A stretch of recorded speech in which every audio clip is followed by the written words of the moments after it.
sä, että ihmisten suhtautuminen sun muuttuu jotenkin?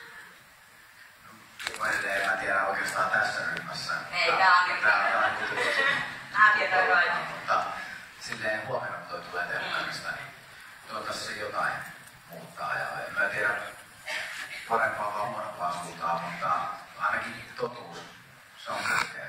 Eli voi olla se paremmin kuin on. No entäs Mika, muuttuiko sun käsitys tämän vuoden? Te olette kuitenkin tosi tiivisti vuoden ajan töitä yhdessä, niin muuttuiko sun käsitys sen kädestä jotenkin? No, olin oikeastaan aikaisemmin olin sen varassa, mitä olin mediasta lukenut ja nähnyt, mutta aika huumorintainen ihminen sieltä paljastui. Yllättikö? No, se on jo. Ei se yllättänyt. Huumorintainen hyvä asia. Niin myös sellainen ihminen, joka ajattelee paljon muita ihmisiä. No, aika sellainen perfektionisti luonnehan sieltä paljastui, mutta mä kyllä tässä en uskalla.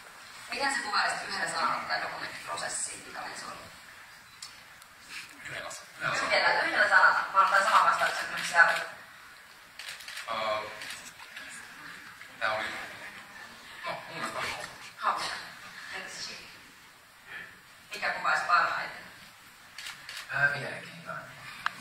No niin, se on aika oikein. Ei sentään ihan puhua. Ei jälkeen. Haluatteko sanoa nyt jotain ennen tätä rakennetta? Tai saatessa?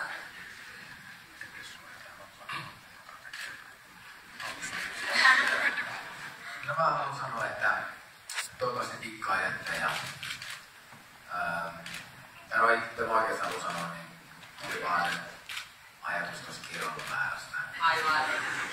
Että sitten jos on ihan perheen pienimpiä, laittakaa korvaan koko dokkariajakset sieltä.